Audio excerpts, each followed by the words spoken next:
Hello மக்களே! என்னடா இவ ஏதோ தக்காளியும், தங்கத்தையும் வச்சிருக்காளே நெனச்சிருக்கீங்களா? அப்படிலாம் எதுவும் இல்ல. தக்காளிக்கும், தங்கத்துக்கும் எப்படி எக்ஸ்ப்ளனேஷன் குடுக்கலான்னு யோசிச்சு என் மண்டைய புழிஞ்சு சில விஷயங்கள்லாம் எடுத்துட்டு வந்திருக்கேன். உங்களுக்கு புடிச்சா ப்ளீஸ் நல்லா இருக்கு, நல்லா இல்ல அப்படின்ட்டு கமெண்ட் பண்ணுங்க. லைக் போடுங்க. முடிஞ்சா சப்ஸ்கிரைப் பண்ணுங்க. எனக்கு சின்ன வயசுலேருந்து ஏதாவது லைஃப்பில் சாதிக்கணும்னு ரொம்ப ஆசை. ஆனால் இது வரைக்கும் நான் எதுவுமே சாதிச்சதில்ல. எல்லாத்தையும் ஈஸியாக கற்றுக்குவேன். அதை வச்சு என்னால் அம்மன் சிலைக்கு பிரயோஜனம் இல்லை. அப்படி தான் நான் சொல்லுவேன். எல்லாத்தையும் கற்றுக்குவேன். ஆனால் அதை வச்சு எப்படி மணி பண்ணணும்னு எனக்கு சத்தியமாக தெரியாது. முடிஞ்ச வரைக்கும் எல்லோரும் என் பேரண்ட்ஸ்லேருந்து என் கூட பிறந்தவங்கலேருந்து எல்லோரும் நீ வேஸ்ட் அப்படின்ற ஒரு வார்த்தையை தான் நிறைய யூஸ் பண்ணியிருக்காங்க. எனக்கும் 40 வயசுக்கு மேலே ஆயிடுச்சு. என் குழந்தையும் காலேஜ் முடிச்சிட்டா. என் ஹஸ்பண்டும் பிஸ்னஸில் நொடிஞ்சு போயிட்டார். ஆனால் அப்போ கூட நான் சொல்கிறது இது வரைக்கும் யாரும் கேட்க மாட்டாங்க. நிறைய விஷயம் நான் சொல்கிறது நடந்திருக்கு. ஆனால் நமக்கு எந்த மரியாதையும் இல்லை. இப்போ கூட நீ வேலைக்கு போன்னு சொல்ல 40 வயசுக்கு மேலே யார் வேலை கொடுப்பா? நல்லா யோசிச்சு பாருங்கள். எக்ஸாம் கூட 38 வயசுக்கு மேலே எழுத முடியாது. காலேஜுக்கு போனேன், வேலைக்கும் போனேன். ஆனால் ஒரு வேலையிலையும் 3 மாதத்துக்கு மேலே இருக்க மாட்டேன். ஏன் தெரியுமா? உங்களுக்கே தெரியும்.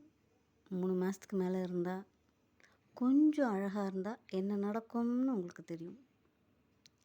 லீவில் என்ன பண்ணுவ அப்படின்னு கேட்பாங்க. சும்மா தான் சார் இருப்பேன். மூவி ஏதாவுக்கு போகலாமா? வெளியில் வரியா? நிறைய பேர் இந்த மீ டூ சம்திங் ஏதோ சொல்லிகிட்ருக்காங்கல்ல, இதெல்லாம் காலங்காலமாக நடக்குது. இதுக்கு காரணம் நம்ம கிடையாது, நம்மளுடைய முன்னோர்கள். நான் கண்ணுக்கு தெரிஞ்சு நிறைய கேர்ள்ஸ் பார்த்துருக்கேன், நிறைய லேடிஸ் பார்த்துருக்கேன். சில விஷயங்களை சாக்ரிஃபைஸ் பண்ணி தான் ஜாபில் கண்டினியூ ஆகுறாங்க. அது நாட் ஓன்லி மூவிஸ். சரி, இது என்னோடய மனக்குமுறல் சொல்லணுன்னு தோணுச்சு, சொல்லிட்டேன். ஏன் இந்த தக்காளியும் கோல்டும் வச்சுருக்கேன் தெரியுமா? இன்னொன்று சொல்லவா? ஒரு உண்மையை சொல்லவா? இது கோல்டே இல்லை. ஏன்னா என்கிட்ட கோல்டு இல்லை.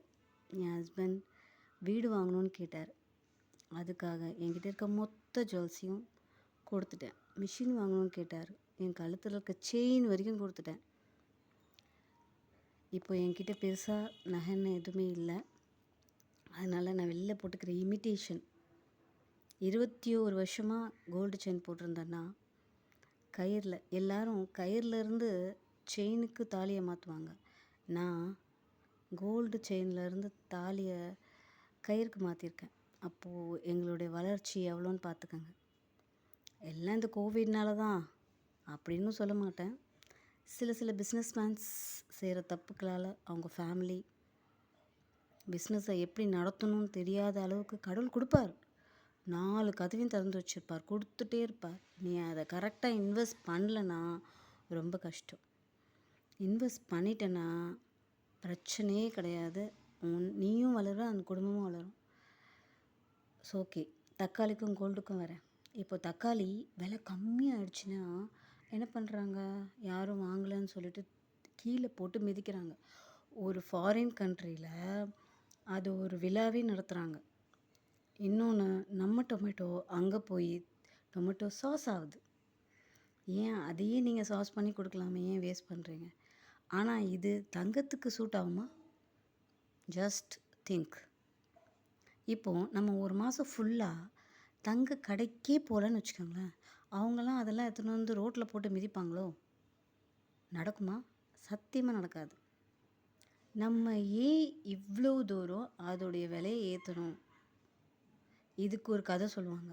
டாலர் கம்மி ஆயிடுச்சு, டாலர் ஜாஸ்தி ஆயிடுச்சு, ஸ்டாக் மார்க்கெட் இப்படி ஆயிடுச்சு. நம்ம ஏன் இவ்வளோ கஷ்டப்பட்டு நாள் ஃபுல்லாக வேலை செஞ்சு, மாதம் ஃபுல்லாக கஷ்டப்பட்டு எடுத்துகிட்டு போய் அந்த பீரோவில் வச்சுக்கிற அந்த தங்கத்துக்கே இன்வெஸ்ட் பண்ணுறோம்? நாளைக்கு ஏதாவது ஒரு கஷ்டம்னா அது ஹெல்ப் பண்ணும் அப்படின்ற ஒரு மோட்டிவில் தானே. இதில் இன்னும் பத்தாததுக்கு கழுத்தில் போட்டு போனால் எந்த திருடன் எப்போ கழுத்துலேருந்து அறுத்துட்டு போவான்ற ஒரு பயத்துலேயும் வாழ்ந்துட்டுருக்கணும். ஆனால் மோஸ்ட்லி யாரும் இப்போ தங்கம்லாம் யூஸ் பண்ணுறதில்ல. Just for savings. யாரும் போட்டு ஒரு மேரேஜ்க்கே நான் பார்த்துருக்கேன். நிறைய பேர் எவ்வளோ ரிச்சாக இருந்தாலும் they are not using a gold. Imitations, அந்த மணி, அந்த மாதிரி ஐட்டம்ஸ் தான் போடுறாங்க. ஈவன் சினிமா ஆக்ட்ரஸுங்கெல்லாம் கோடி கோடியாக வச்சுருக்காளுங்க. ஆனால் அவங்கெல்லாம் என்ன பண்ணுறாங்க? சில பேர் போட்டே வர்றது கிடையாது. கழுத்தில் ஒன்றுமே கிடையாது, காதில் ஒன்றுமே கிடையாது. அவங்க ஹஸ்பண்ட்ஸ்லாம் எப்படி கல்யாணம் பண்ணியிருந்திருப்பாங்க? கோல்டு இல்லைன்னா கல்யாணம் பண்ணிக்க மாட்டிங்களா? 80, 90s நாங்கள்லாம் பிறந்திருக்கோம். ஆனால் நாங்கள்லாம் கோல்டு இல்லைன்னா இவ்வளோ சவரன் போடணும் அப்படின்னு சொல்லுவாங்க. சரின்னு போட்டு கல்யாணம் பண்ணிட்டு வந்துட்டோம். So just think. Thank you for வாட்சிங்.